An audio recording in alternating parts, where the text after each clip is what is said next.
Hello friends, welcome to my channel join mathematics by Kapoor. आज की इस वीडियो में सीखेंगे परसेंटेज प्रॉब्लम को कैसे सॉल्व करते हैं। ठीक है, तो सेम उसी तरह परसेंटेज का एक प्रॉब्लम है। मेरे पास एक वस्तु की मूल्य 800 रुपया है। अगर उस पर 20% की छूट दी जाए तो नई मूल्य क्या होगी, मतलब वस्तु का नई मूल्य क्या होगी। ठीक है, इससे पहले मैं आपको रियल लाइफ एग्जांपल बताता हूं। आप एक मॉल में गए शॉपिंग करने के लिए, आपको एक टी शर्ट पसंद आ गया जिसका कीमत है 800 रुपया। उस पे से भी 20% का आपको छूट मिल गया तो आप तो पूरा खुश हो जाते हो, है ना।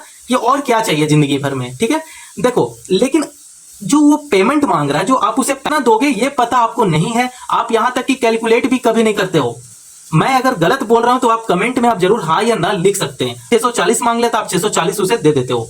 ठीक है, बस उसी से प्रॉब्लम ये है जिसको आज हम लोग सॉल्व करेंगे और आपको बताएंगे कि कैसे आप कैलकुलेटर में कैलकुलेट कर सकते हो और आगे वाला आदमी को सही प्राइस दे सकते हो। ठीक है, तो चलिए, प्रश्न हम लोग पढ़ लिए हैं तो यहां पे लिखते हैं मूल्य कीमत कितना है। मूल्य कीमत है 800, तो यहां पे लिखेंगे वस्तु की मूल्य 800। ठीक है, वस्तु, ठीक है, वस्तु की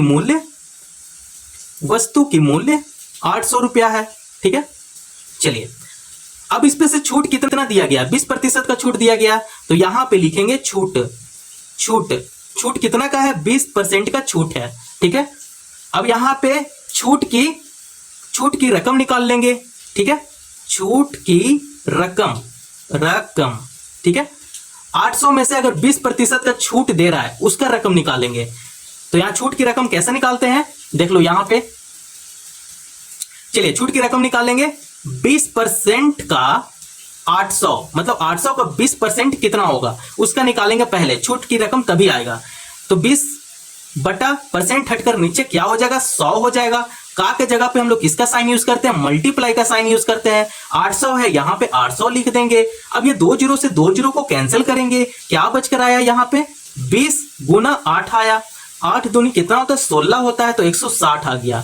देखो, नई कीमत निकालने के लिए आपको क्या करना पड़ेगा, एक्चुअल प्राइस कितना है, 800 रुपया। देख लो यहाँ पे क्वेश्चन में, देखो एक्चुअल प्राइस कितना है, 800 रुपया है, तो इसे एक्चुअल प्राइस यहां पे लिखेंगे। ठीक है, तो 800 रुपया हम लोग यहां पे लिखते हैं एक्चुअल प्राइस। ठीक है, एक्चुअल प्राइस में से हम लोग क्या करेंगे, छूट की रकम कितना निकल कर आया, 160 आ गया, इसको माइनस कर देंगे। 160 माइनस कर देंगे, 800 में से 160 को माइनस करेंगे तो इसका आंसर कितना निकल कर आया, 640 इसका आंसर आ गया। ठीक है, आंसर कितना आया, 640 आ गया। मतलब जब भी आप कैलकुलेटर में कैलकुलेट करोगे तो इस मेथड से कैलकुलेट करना, सीधा आंसर आ जाएगा और आप आगे वाला को सही प्राइस दे सकते हो। ठीक है, तो यहां पे लिख देते हैं क्वेश्चन क्या था, 800 का 20% का कितना निकल कर ना, मतलब 800 का टी शर्ट था, 20% का छूट था। ठीक है, 20% का छूट था, आप उसे कितना पैसा, 640 पैसा देना है। तो चलिए, ये तो पहले क्वेश्चन को हम लोग मजाक में सॉल्व कर लिए। अब सेकंड क्वेश्चन क्या होगा, चलिए हम लोग उसको भी देखते हैं। चलिए, क्वेश्चन नंबर 2 क्या है, विद्यार्थी ने एक परीक्षा में 600 में से 480 अंक प्राप्त किए, उसने कितने प्रतिशत अंक प्राप्त किए। मतलब आपका जब बोर्ड एग्जाम आया था तो 600 में से मानकर चलो 480 नंबर आप प्राप्त किए थे। ठीक है, लेकिन ये तो नंबर में है, आप इसका कितना प्रतिशत निकाले थे। ठीक है, कितना प्रतिशत, जैसे आपका 62% आया था, 62% था, या 82% था, या 92% था, तो परसेंट में तो आया था। आप परसेंट में तो कैलकुलेट किए थे, लेकिन कैसे कैलकुलेट किए थे, अगर आप भूल गए हो तो चलो इस प्रॉब्लम को जरूर देखो। देखो, यहां पे लिखेंगे प्राप्त अंक कितना आया उस बच्चे का, 480 नंबर आया, तो यहां पे लिखेंगे 480 नंबर। कितना में से, 600 में से 480 नंबर लाया वो। ठीक है, अब यहां पे लिखेंगे कुल अंक 600 था, तो यहां पे लिखेंगे 600। अब क्या निकालना है, परसेंट निकालना है, तो इसका एक फॉर्मूला यूज करेंगे। ठीक है, फॉर्मूला लगाएंगे यहां पे, परसेंट का फॉर्मूला लिख लेंगे, परसेंट का फॉर्मूला लिख देंगे, है ना।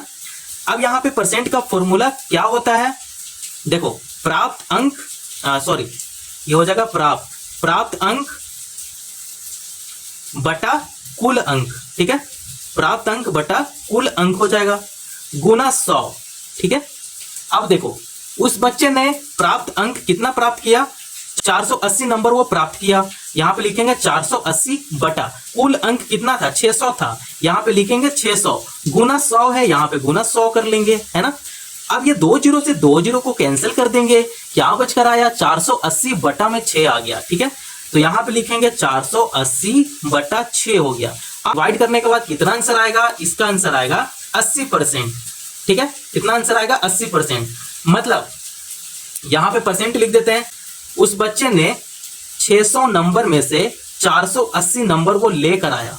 ठीक है, तो उसका परसेंट कितना निकल कर आएगा 80%, मतलब वो 80% नंबर लेकर आया। ठीक है, परसेंट में निकालेंगे तो 80% हो रहा है। परसेंट किसी का भी निकाल सकते हो, चाहे आप 12th का मार्क्स का निकाल लो, ग्रेजुएशन का मार्क्स का निकाल लो, है ना, तो इजी हो जाता है। आई होप आप लोग को वीडियो पसंद आया तो चैनल को जरूर सब्सक्राइब करें और छोटे बच्चों को भी शेयर करें। धन्यवाद।